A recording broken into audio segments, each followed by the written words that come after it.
Hello, this is our 11th video biotechnology. तो इसमें हम पहले बायोटेक्नोलॉजी के फर्स्ट चैप्टर करेंगे। तो इसमें ये देखो दो साइंटिस्ट नाम दे रखे शुरुआत में, हर्बर्ट बोर और स्टेनले कोहेन। ये हैं फादर ऑफ बायोटेक्नोलॉजी। ठीक है, इसमें से हर्बर्ट बोर ने क्या किया था, रेस्ट्रिक्शन एंजाइम के बारे में बताया था, और स्टेनले कोहेन ने प्लाज्मिड को बाहर निकालने का। प्लाज्मिड कहते हैं बैक्टीरिया के अंदर मिलते हैं, प्लाज्मिड एक्सट्रैक्शन। ठीक है, इस दोनों टेक्निक को कंबाइन करके उन्होंने बायोटेक्नोलॉजी में डीएनए मैनिपुलेशन किया था। नेक्स्ट चीज़ हमारे बायोटेक्नोलॉजी का डेफिनेशन। बायोटेक्नोलॉजी टेक्निक्स है जिससे हम अपने ऑर्गेनिजम्स का यूज़ करके अपनी लाइफ को ईजी कर सकते हैं, ह्यूमन के लिए यूज़फुल।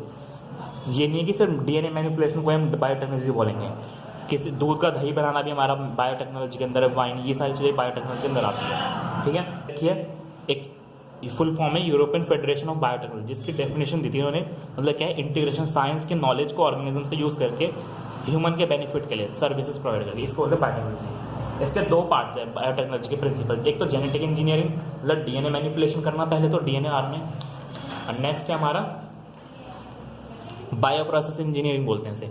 मतलब इसमें उस ऑर्गेनिज्म को मैनिपुलेट करने के बाद उसको मेंटेन करना, बायो प्रोसेस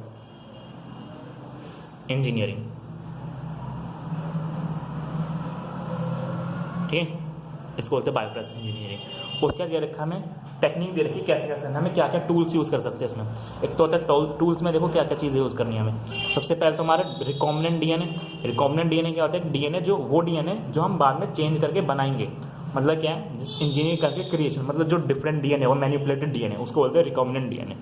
जीन क्लोनिंग वगैरह, मतलब जीन की क्लोनिंग वगैरह करते हैं। जीन क्या होता है, एक डीएनए टुकड़ा होता है, इस पर कोई इन्फॉर्मेशन होती है, तो डिजायर्ड सेट ऑफ जीन्स चुनेंगे हम और रेप्लिकेशन करेंगे। एक आता है origin of replication. Origin of replication वो पॉइंट होता है जहाँ से डीएनए का रेप्लिकेशन स्टार्ट होता है कहीं भी।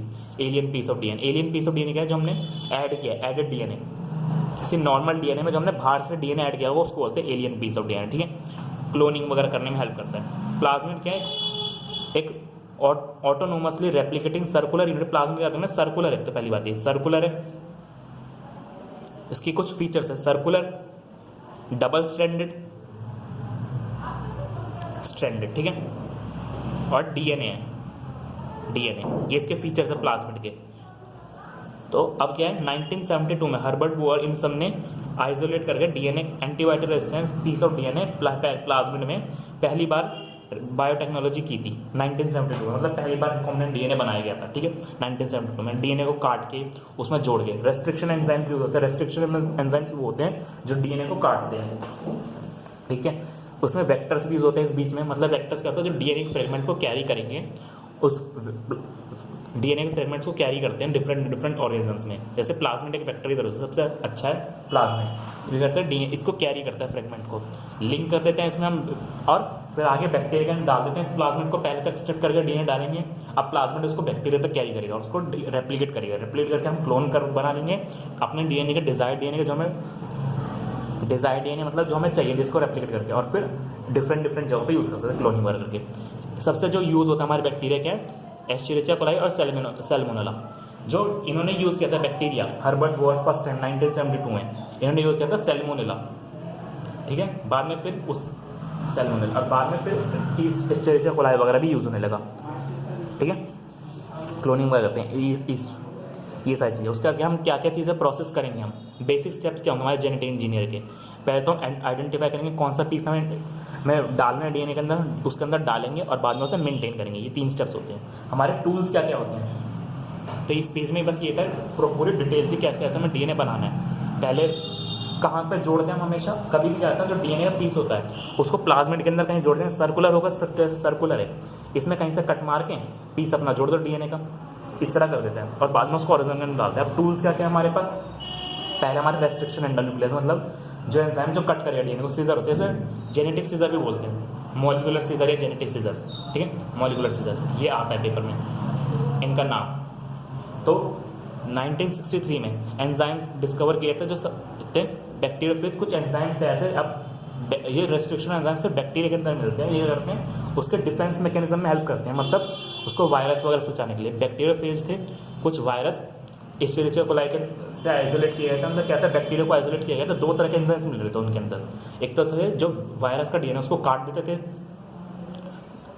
और दूसरा क्या था, उसका मिथाइलेशन कर देते थे। 2 एंजाइम्स थे बैक्टीरिया के अंदर। पहले कटिंग वाले डीएनए को काटने वाले, और दूसरे वाले मिथाइलेशन, मतलब उसको मिथाइलेशन कर देंगे बैक्टीरिया के डीएनए को, अपने डीएनए को मिथाइलेटेड कर लेंगे और बचा लेंगे अपने आप को। बाकी दूसरा कट जाएगा जो वायरस का डीएनए है उसका मिथाइलेशन करके अपने डीएनए को, मतलब अपने डीएनए को बचा लेंगे। कैसे? मिथाइलेशन करके, कभी अपने को करेंगे कभी उसको करेंगे, डिपेंड करेगा डिसाइड करना। जो फर्स्ट डिस्कवर्ड रेस्ट्रिक्शन एंजाइम था हमारा था endonuclease Hind, second Haemophilus influenza, ठीक है। रेस्ट्रिक्शन एंडोन्यूक्लियस बोला जाता है क्योंकि बीच में कहीं कट करते हैं डीएनए फ्रेगमेंट्स को काटते हैं। कैसे? 6 पेयर ऑफ सीक्वेंस होता है जो पैलिंड्रोमिक सीक्वेंस बोलते हैं, रिकॉग्निशन साइट। पैलिंड्रोमिक सीक्वेंस क्या होता है? वो सीक्वेंस जिसको हम आगे से रीड करें चाहे पीछे से रीड करें, दोनों साइड से सेम ही लगता है। अब क्या है? रेस्ट्रिक्शन एंडोन्यूक्लियस सबसे पहला तो ये था, उसके बाद क्या गया, नए नए स्ट्रेन्स देखे गए बैक्टीरिया के, और डिफरेंट 900 तरीके रेस्ट्रिक्शन एंजाइम्स में मिल गए 230 स्ट्रेन्स में से, ठीक है। एक दे रखा है मैं रेस्ट्रिक्शन एंजाइम इको आर1, सबसे इंपॉर्टेंट वाला है, इसको हमें स्टडी करना है। इसमें थोड़ा सा क्लासिफिकेशन है इको आर1 में, ठीक है। जिसका फर्स्ट लेटर है वो तो है इसका जीनस, ये क्या है? स्पीसीज मतलब जीनस क्या है इसका? एस्चेरिचिया, ठीक है, एस्चेरिचिया। और स्पीसीज क्या है? कोलाई। और R1 क्या है? R क्या है? स्ट्रेन,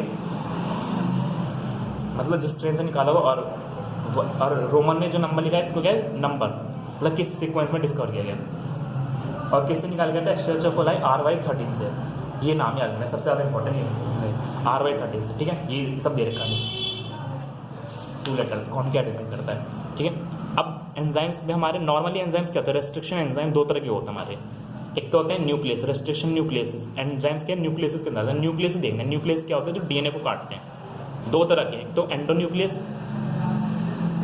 एंडोन्यूक्लियस और एक होता है एक्सोन्यूक्लियस। एक्सोन्यूक्लियस क्या है? जो डीएनए के बाहर से काटेंगे, मतलब टर्मिनल्स पे, एक्सोन्यूक्लियस। तो रेस्ट्रिक्शन एंडोन्यूक्लियस ये वाले टाइप के एंडोन्यूक्लियस एंजाइम है जो कट करेंगे डीएनए को। पैलिंड्रोमिक सीक्वेंस क्या होता है? वो सीक्वेंस जिसको हम चाहे आगे से रीड करें चाहे पीछे से रीड करें, दोनों साइड से सेम हो। जैसे एक सीक्वेंस दे रखा है GAATTC, 6 लेटर का होता है GAATTC, और ऐसे लिखा होता है GAATTC। इसको यहाँ से रीड करो चाहे यहाँ से रीड करो, सेम आता है, क्योंकि डीएनए की बॉन्डिंग तो हमें पता ही होती है, कॉम्प्लीमेंट्री होती है। शुगर फॉस्फेट बैकबोन को ब्रेक करते हैं जो हमारे रेस्ट्रिक्शन एंजाइम्स होते हैं। सीधी सी बात है, उसे ब्रेक करेंगे तभी तो काट पाएंगे डीएनए को। और कैसे कट करते हैं? अगर एक यहाँ पे कट लगा रहा है तो दूसरा भी यहीं पे लगाएगा। ये याद रखना इको आर1 का है, एक यहाँ पे कट लगाता है, एक यहाँ पे कट लगाता है, ठीक है। ये सारी चीज़ें कि काटते हैं और फिर जोड़ के स्टिकी एंड्स। अब आते हैं स्टिकी एंड्स। जब हम किसी सीक्वेंस को काटते हैं तो हमें ऐसा सीक्वेंस मिलेगी, यहाँ से हम इसे काट रहे हैं तो हमें ऐसा स्पेस मिलेगा, ऐसा एंड्स आ जाएंगे हमारे पास। इनको बोलते हैं हम स्टिकी एंड्स। मतलब क्या आते हैं? यहाँ पे इनके पास हाइड्रोजन बॉन्डिंग करने की एबिलिटी होती है, जिससे क्या होता है? चिपक जाते हैं वापस, जब हमने खुला वापस छोड़ देते हैं, हटा देते हैं। इनको बोलते हैं स्टिकी एंड्स। तो इस तरह सेल के अंदर डाल देते हैं, और क्या होता है? स्टिकी एंड्स क्या करते हैं? फैसिलिटेट करते हैं। और बाद में क्या करते हैं? एक अब काटा था तो हमने जोड़ना भी तो पड़ेगा फ्रेगमेंट्स, उसके लिए हम डीएनए लाइगेज एंजाइम यूज़ करते हैं। लेकिन जो स्टिकी एंड्स होते हैं उससे फैसिलिटी मिलती है डीएनए लाइगेज को हेल्प करने में, और इस तरह हम जोड़ के नए बाद में सेल्स को डिवाइड करके हम डीएनए सीक्वेंस को रेप्लिकेट कर लेते हैं। बाद में क्या? सेपरेशन करना। सेपरेशन कैसे करेंगे हम? ठीक है, सेपरेशन कैसे करते हैं इसको? इसके लिए हम जेल इलेक्ट्रोफोरेसिस यूज़ करते हैं। याद रखिए, डीएनए के लिए जो टेक्निक यूज़ होती है gel electrophoresis, agarose gel use करते हैं, एगेरोस जेल। और इसे सीवीड से निकाला जाता है, मतलब सीवीड, ठीक है, एगेरोस जेल। इस जेल को यूज़ करते हैं, और जेल और इलेक्ट्रोफोरेसिस करते हैं। इलेक्ट्रोफोरेसिस में कुछ टर्म्स हैं यहाँ पे जो यहाँ पे याद करनी है। डीएनए फ्रेगमेंट्स साइज के अकॉर्डिंग सेपरेट हो जाते हैं, और यहाँ पे क्या है? जितनी ज़्यादा स्मॉलर फ्रेगमेंट होगी वो उतना ज़्यादा दूर जाएगी। ऐसे देखिए यहाँ पे क्या है? पॉजिटिव नेगेटिव चार्जेस करते हैं। डीएनए नेगेटिव चार्ज होता है, तो यहाँ पे क्या करेंगे? नेगेटिव चार्ज, यहाँ पे पॉजिटिव चार्ज प्लेट लगा देंगे, या नेगेटिव चार्ज। तो जितने छोटी फ्रेगमेंट्स होती है उतना ज़्यादा दूर तक जाती है, जो जितनी बड़ी होती है उतना कम दूर तक जाती है। तो किस बेस पे हम डीएनए सेपरेट होते हैं? According to their size. DNA fragments के अकॉर्डिंग टू देयर साइज के अकॉर्डिंग ये सेपरेट हो जाती है। सीवरिंग इफेक्ट होता है, मतलब क्या होता है? जो जेल यूज़ करते हैं अगर कोई जेल, ये ऐसे होता है जाल की तरह, मकड़ी का जाल हो, तो उसमें से क्या होता है? डीएनए फ्रेगमेंट्स तैयार के जाते हैं अगर कोई जेल, ठीक है। एक चीज़ देखते हैं। उसका यहाँ पे देखा है सेपरेशन कर लिया हमने। स्टेनिंग वगैरह करने के लिए, स्टेनिंग करने के लिए हम किसके यूज़ करते हैं? Chemical ethidium bromide. और बाद में क्या होता है, यूवी रेडिएशन डालते हैं इस पर। अगर हम यूवी रेडिएशन की जगह कोई और लाइट डालेंगे तो हम उसे देख नहीं पाएंगे फ्रेगमेंट्स को, तो उसलिए देखने के लिए ये जरूरत होता है। ऑरेंज कलर के बैंड्स बनते हैं यूवी रेडिएशन डालने के बाद, इथिडियम ब्रोमाइड और स्टेन जेल, ठीक है। ये सारी चीज़ें इंपॉर्टेंट है। यहाँ पे एक टर्म आता है इल्यूशन। इल्यूशन का मतलब क्या होता है, अब जेल के अंदर हमारा फ्रेगमेंट फंसा हुआ है तो उसको निकालने के बाद उसको जेल में से काट के उसको बोलते हैं इल्यूशन, ठीक है। ये सारी चीज़ें इंपॉर्टेंट है, इल्यूशन बोलते हैं सर। नेक्स्ट है हमारा क्लोनिंग वेक्टर। क्लोनिंग वेक्टर क्या मतलब, जिसके अंदर हमने प्लाज्मिड में डाला था ना, जो लगाया था, जो उसको क्लोन करता है, मतलब उसके मल्टीपल कॉपीज बनाने में करता है। तो क्या कौन कौन से वेक्टर होते हैं हमारे पास? प्लाज्मिड होता है और वायरस भी होता है। कई बार हम वायरस के अंदर भी लाइगेट कर सकते हैं, करके अपना काम बना सकते हैं, मतलब अपना कॉपीज बना सकते हैं, मल्टीपल कॉपीज, ठीक है। तो ये सारी चीज़ें होती हैं, मतलब इससे क्लोन बना सकते हैं डिफरेंट प्लाज्मिड्स और यूज़ करके, प्लाज्मिड्स और वायरसेस को यूज़ करके। अब जो वेक्टर है, क्लोनिंग वेक्टर के क्या क्या फीचर्स होने चाहिए, ठीक है। क्लोनिंग वेक्टर है ओरिजिन ऑफ रेप्लिकेशन, मतलब क्या, जहाँ से रेप्लिकेशन स्टार्ट होता है तो ये क्या होता है, ये सीक्वेंस रिस्पॉन्सिबल होता है नंबर ऑफ कॉपी कंट्रोल, मतलब कॉपीज, कितनी कॉपीज बनेंगी उस डीएनए की, तो ये उसमें होना चाहिए, ज़्यादा से ज़्यादा होना चाहिए। क्लोन इन वेक्टर मतलब उसमें होना चाहिए जिससे हाई कॉपी नंबर बने, ठीक है। एप्लिटी होनी चाहिए। सिलेक्टेबल मार्कर क्या होता है, अब क्या होता है, ये पता करने के लिए कि हमारा डीएनए सही से लाइगेट हो गया और काम कर रहा है, क्लोन बन रहा है या नहीं, उसके लिए होता है सिलेक्टेबल मार्कर। कुछ एंजाइम्स या कुछ चीज़ें। ट्रांसफॉर्मेशन क्या होता है, वो प्रोसेस होता है जिससे हम डीएनए को मैनिपुलेट करते हैं, मतलब डीएनए में एडिशन करते हैं, थ्रू विच प्रोसेस, जिससे क्या होता है, हम होस्ट डीएनए के, जो हमारा अपना डीएनए उसको होस्ट डीएनए के अंदर डाल देते हैं, उसको बोलते हैं ट्रांसफॉर्मेशन, ठीक है। मतलब हमने पढ़ा था बैक्टीरिया का एक मेथड भी होता है ट्रांसफॉर्मेशन रेप्लिकेशन का, तो उसके बाद अपना होस्ट डीएनए उसके अंदर डाल देते हैं, उसको बोलते हैं ट्रांसफॉर्मेशन। अब क्या क्या जीन्स हम यूज़ करते हैं इसमें सिलेक्टेबल के लिए, एक तो एंटीबायोटिक जीन्स यूज़ करते हैं, क्लोरोफेनिकोल, कार्नामाइसिन वगैरह। अब यहाँ पे एक जीन का देर का टेट्रामाइसिन और टेट्रासाइक्लिन और एम्पिसिलिन जीन का, जो कि काफ़ी इंपॉर्टेंट होता है सिलेक्टेबल मार्कर। नॉर्मली क्या आता है, जो बैक्टीरिया के अंदर प्लाज्मिड होता है उसमें कोई रेजिस्टेंट के लिए जीन नहीं होता। अब जब जैसे हम मैनिपुलेट करते जाते हैं तो हम अपना मनपसंद प्लाज्मिड बना लेते हैं। यहाँ पे जो हम डीएनए जेनेटिक इंजीनियरिंग में यूज़ करते हैं, वो अपना मैनिपुलेटेड प्लाज्मिड यूज़ करते हैं, जिसके अंदर ये डायग्राम काफ़ी इंपॉर्टेंट है। इसके अंदर अलग अलग साइट के लिए मैनिपुलेशन के लिए अलग अलग रेजिस्टेंट जीन है। तो टेट्रासाइक्लिन में कौन सा एंजाइम है, BAM-H1, SAL-H1, और एम्पिसिलिन में PST, PVU, EcoR1, और क्ले और हिंद ये ऊपर वाले पार्ट में। रोप को जो काटेगा वो PVU है, ओरिजिन को कोई नहीं काटता, ओरिजिन को काट दे तो सब खत्म हो जाएगा। क्लोनिंग साइट है वो साइट जहाँ पे हम डीएनए में डीएनए को लगाएंगे, अपना मनपसंद डीएनए को। अब ये क्या, क्लोनिंग साइट क्या होता है, डीएनए में कोशिश की जाती है एक एंजाइम के लिए सिंग वन, जो मतलब रेस्ट्रिक्शन एंजाइम यूज़ करेंगे, पहले तो काटेंगे फिर अपना डीएनए लगाएंगे। तो क्या होता है, आइडियली कंडीशन क्या होनी चाहिए, one enzyme has one site, मतलब एक एंजाइम के लिए एक ही साइट होनी चाहिए, ठीक है। अगर एक साथ कई सारी साइट होंगे तो क्या होगा, जो हमारा प्लाज्मिड सर्कुलर वो मल्टीपल फ्रेगमेंट्स में बढ़ जाएगा, जिससे और जो हमारा प्रोसेस है वो काफ़ी कॉम्प्लिकेट हो जाएगा, ठीक है। जैसे BAM-H1 के लिए टेट्रासाइक्लिन पे एक में एक ही होना चाहिए, उससे ज़्यादा होंगे तो हमारे लिए क्या होगा, दिक्कत आएगी। अब यहाँ पे दे रखा है प्रोसेस कि हमने कैसे कैसे सिलेक्टेबल मार्कर्स को यूज़ किया था।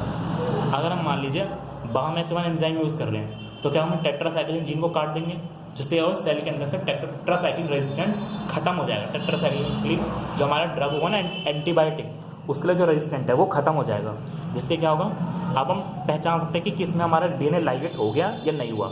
हम क्या करेंगे, टेट्रासाइक्लिन डालेंगे दोनों स्लाइड्स में, जो मर जाएगा हमारा, जो स्लाइड्स मर जाएंगे बैक्टीरिया के, मतलब क्या है, वो हमारी रिकॉम्बिनेंट स्लाइड्स होंगी, और जो बच जाएंगी जिसमें हमारा डीएनए नहीं जुड़ा होगा, ठीक है।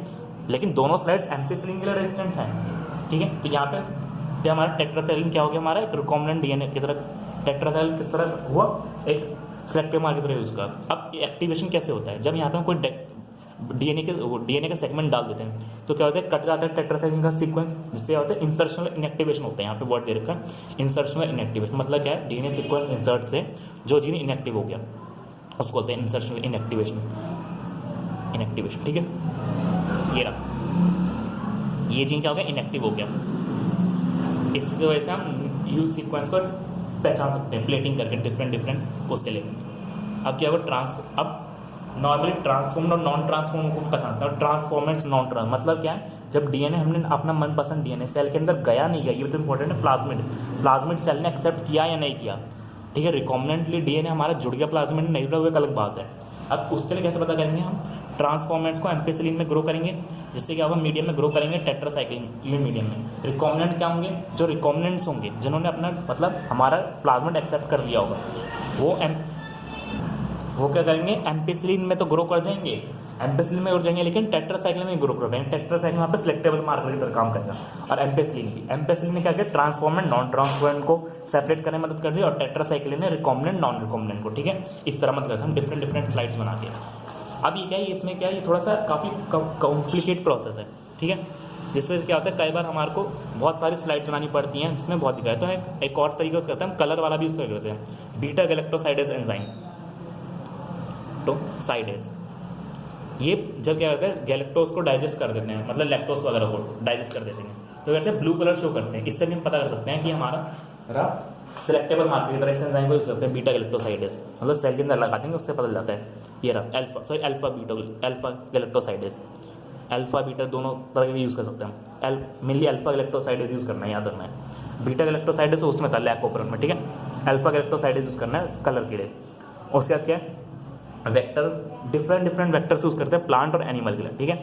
ये है एग्रोबैक्टीरियम ट्यूनिफेशियम, ये प्लांट के लिए यूज़ करना है, और एनिमल के लिए यूज़ करना है हमें रेट्रोवायरस, मतलब जो हमारा कैंसर वगैरह करता था, क्या करेंगे उसका कैंसर वाला जीन निकाल लेंगे और अपना डीएनए डाल देंगे, जिससे हमारा क्या होगा, काम बन जाएगा। अब एग्रोबैक्टीरियम ट्यूनिफेशियम करता है क्या, ये प्लांट में ट्यूमर बनाता है, टीआई प्लाज्मिड होता है इसके पास, ट्यूमर इंड्यूसिंग प्लाज्मिड, उसमें हम अपना डीएनए लगा देंगे और हमारा काम, और डीएनए को लाइगेट करके ट्रांसफ़र कर देंगे, ठीक है। अब क्या रहता है, सिमिलरली प्लाज्मा में करेंगे, उस ऑर्गेनिज्म को डिसआर्म्ड कर देंगे, मतलब डिसआर्म मतलब उसमें से उसका जो हमारा इन्फेक्शनस वाला डीएनए वो निकाल के अपना डीएनए लगा देंगे और फिर उसको उसमें डाल देंगे, मैनिपुलेट कर देंगे, ठीक है। बात आती है कॉम्पिटेंट, मतलब कॉम्पिटेंट मतलब होस्ट कॉम्पिटेंट, होस्ट कॉम्पिटेंट मतलब क्या है, जो हमारा होस्ट है जिसके अंदर बैक्टीरिया जिसके अंदर में डाला है, वो उसको एक्सेप्ट करने के लिए प्रॉपर एबल हो, वो जो प्लाज्मिड है उसको एक्सेप्ट कर ले, तो उसके लिए क्या यूज़ करते हैं हम, कई बार बाइवेलेंट कैटाइंस यूज़ करते हैं, कैल्शियम और मैग्नीशियम, कैल्शियम वगैरह यूज़ करते हैं बाइवेलेंट कैटाइन, जिससे क्या होता है सेल की जो प्लाज्मा मेम्ब्रेन है वो थोड़ी ठीक लूज हो जाती है, और इससे क्या होता है उसको एक्सेप्ट कर लेता है, लूज हो जाती है, और भी केमिकल्स यूज़ करते हैं, जिससे क्या होता है कॉम्पिटेंट हो जाता है, मतलब डीएनए को एक्सेप्ट कर लेता है। बाद में क्या करते हैं हम, हीट शॉक मेथड भी यहाँ पे यूज़ करते हैं, डिफरेंट मेथड, 42 डिग्री सेल्सियस, पहले प्लाज्मा मेम्ब्रेन को ठंडा करेंगे, फिर गर्म करेंगे, फिर ठंडा करेंगे, इस तरह क्या होता है उसमें ब्रेक्स आ जाते हैं और हमारा डीएनए का सेगमेंट अंदर चलाता है। दूसरा माइक्रो इंजेक्शन यूज़ करते हैं, माइक्रो इंजेक्शन कहाँ यूज़ करेंगे, एनिमल के लिए, एनिमल सेल के लिए, और biolistic gene gun method use करते हैं प्लांट के लिए, मतलब डायरेक्ट गन की तरह होता है, और गन में यहाँ पे मेटल यूज़ करते हैं, मेटल के टुकड़े होते हैं, उसके ऊपर हम डीएनए को रैप करेंगे और उसके अंदर डाल देंगे। तो कौन कौन से मेटल यूज़ करते हैं, गोल्ड और टंगस्टन, ये मेटल के टुकड़े होते हैं, माइक्रो पार्टिकल्स, इन पर अपना डीएनए रैप करके सेल के अंदर डाल देना है, ठीक है।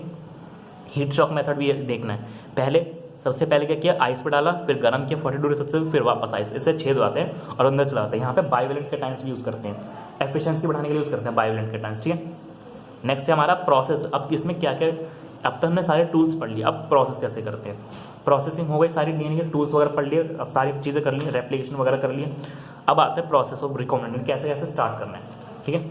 सबसे पहले करना है डीएनए को आइसोलेट करना है, डीएनए को आइसोलेट करने में क्या क्या यूज़ करेंगे, सेल को ब्रेक करेंगे, एंजाइम्स यूज़ करेंगे, लाइसोजाइम, सेल वॉल ब्रेक करेंगे पहले तो सेल की, lysozyme bacteria, cellulose plant, chitinase fungus, उनके पहले तो सेल वॉल ब्रेक करेंगे, डीएनए को ब्रेक करके बाहर निकालेंगे, उसमें हमें सिर्फ डीएनए चाहिए, बाकी प्रोटीन्स और आरएनए को तोड़ देंगे।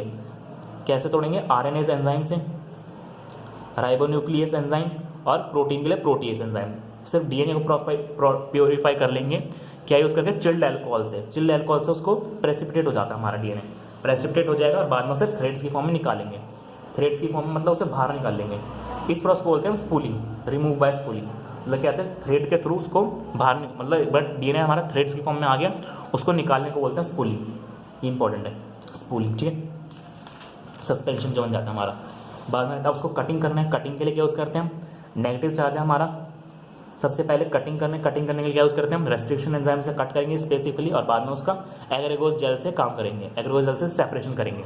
कैसे, एग्रेगोस जेल इलेक्ट्रोफोरेसिस करके, और अपना जीन ऑफ इंटरेस्ट निकाल लेंगे, जो हमसे हमारा जीन चाहिए, इल्यूशन वगैरह करके, कट करके, और बाद में अब जो हमने जीन निकाला उसका एम्पलीफिकेशन करते हैं, बाई चांस यहाँ पे खो जाए जीन तो उसके लिए एक टेक्निक होती है PCR, पॉलीमरेज चेन रिएक्शन। ये क्या करता है, इन विट्रो डीएनए का मतलब सेल के बाहर डीएनए का मल्टीप्लिकेशन। इसके 3 स्टेप है, डीनेचुरेशन, एनिलिंग और एक्सटेंशन। यहाँ पे पहले डीएनए का नेचुरेशन करते हैं, मतलब टेम्परेचर काफ़ी हाई करके 92 डिग्री सेल्सियस का टेम्परेचर करके, मतलब दो डीएनए के 2 स्ट्रैंड्स उनको ब्रेक करते हैं। एनिलिंग क्या होता है, आरएनए प्राइमर जोड़ देते हैं। यहाँ पे डीएनए रेप्लिकेशन में आरएनए प्राइमर चाहिए होता है, तो यहाँ पे आरएनए प्राइमर जोड़ देते हैं और बाद में एक्सटेंशन होता है। यहाँ पे जो एंजाइम होता है डीएनए पॉलीमरेज, वो सबसे इंपॉर्टेंट है। यहाँ पे होता है हमारा जो डीएनए पॉलीमरेज, ऐसा पॉलीमरेज जो 90 डिग्री सेल्सियस पे भी काम करेगा, तो उस एंजाइम का नाम है टैक पॉलीमरेज। ठीक है, और किससे निकाला जाता है, थर्मोफिलस एक्वेटिकस। ठीक है, ये रहा थर्मोफिलस एक्वेटिकस बैक्टीरिया, उससे निकाला जाता है। और इससे क्योंकि ये एंजाइम यही इस प्रोसेस के लिए मेन एंजाइम है, जो कि क्योंकि बाकी सारे डीएनए पॉलीमरेज 92 डिग्री सेल्सियस पे काम नहीं कर सकते। और क्या रहता है 30 कॉपीज़ में, मतलब 30 साइकिल्स में, रिपीटेड मैनी साइकिल्स है, 30 साइकिल से 1 बिलियन कॉपी बना सकते हैं। 30 साइकिल से 1 बिलियन कॉपी बन जाती हैं, ये इंपॉर्टेंट डेटा। ठीक है, उसके बाद क्या है, डीएनए को होस्ट के अंदर डालना, कॉम्पिटेंट बना के रेजिस्टेंट वगैरह कर सकते, और उसको सिलेक्टेबल मार्कर्स के थ्रू पहचान लेना।